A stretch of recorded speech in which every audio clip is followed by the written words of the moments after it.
What is up, guys? Welcome back to another GeekaWhat video, and today you join me for my first review video in, well, ages actually, and there's good reason for that. When Corsair approached me and said they'd created a sub $100, full-size, fully RGB'd up to the hilt and fully wireless gaming keyboard, I thought, I've got to have a look at this really, haven't I? Could this K57 wireless be Corsair's best value product ever, or is there a caveat or two, or three, or four involved? Let's dive in and take a look.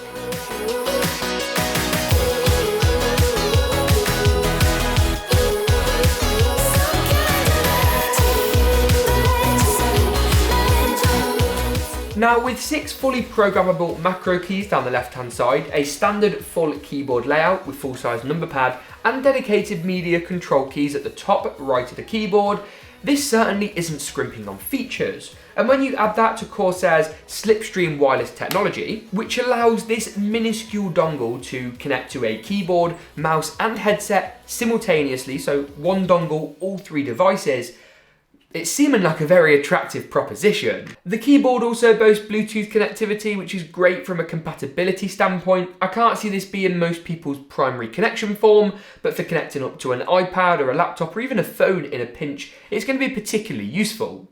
That Slipstream tech though is going to be the connection choice for most people, and rightly so. With a 1 millisecond response time, it's superb, and that makes all the difference from gaming to typing. You really can't notice the difference between a wireless and wired keyboard in this sense. The final thing that really stood out to me with this keyboard's feature set is the capellix RGB LEDs. You're able to turn these on or off using this switch here, and there are 3 different brightness modes that you can toggle through. I first looked at Corsair's capellix tech in my review of their Dominator Platinum RGB and was very, very impressed. This keyboard is the brightest of any keyboard I've used to date, and I've had hands-on with quite a few.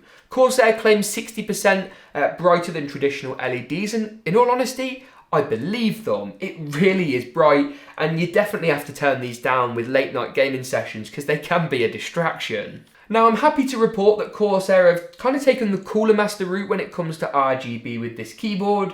You can either use their fantastic IQ software, which is available for Windows and allows individual per key customization with a massive array of included effects, or you can use the FN keys and the number keys to switch through a number of presets, which I find really, really useful, particularly if you're moving this to different computers that haven't got the software, or of course if you're in Bluetooth mode. It's also going to be particularly handy for Linux and Mac users.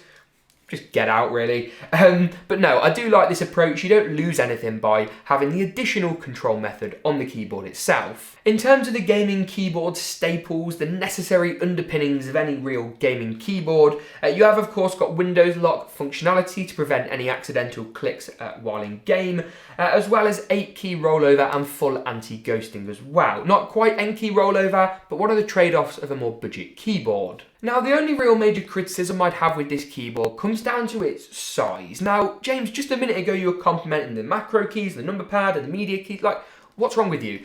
Now, as much as I like this full-size form factor and functionality, the border around the keyboard is pretty large, and that top area here is massive.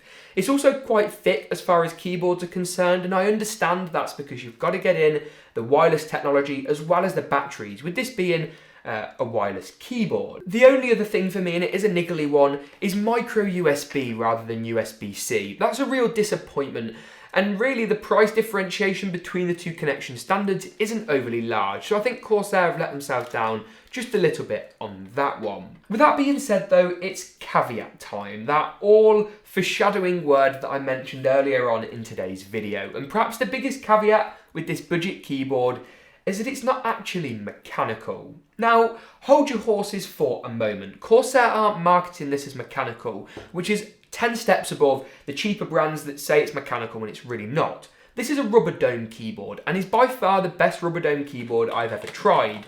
I really, really like the fast-paced typing and gaming nature on this keyboard. The key presses are a little violent to come back up once they've been actuated and can throw you off to begin with. The keys are light and you do get that sort of tactile bump. There's not very much wobble in the keys either, which is much appreciated, and whilst it isn't mechanical, it's nice and quiet and it does feel good to game and type on. The only other thing I'd say, if I'm being really picky, is that the included wrist rest is a bit plastic fantastic. It's quite tactile but is already showing some signs of wear after a couple of weeks of use. With all those niggly bits of criticism aside though, this keyboard has actually really impressed me, and I'm going to say something bold here. It's converted me, at least for now, away from a mechanical keyboard. I've really enjoyed the wireless functionality. It's proven to be way more useful than I'd first anticipated, and all in all, I'm pretty damn impressed. I will link this keyboard in the description below if you would like to pick it up, and as always, make sure to get subscribed if you haven't already, with that notification bell satisfyingly dinged so you never miss another video. As always though, thank you very much for watching, and we'll see you in the next GeekaWhat video.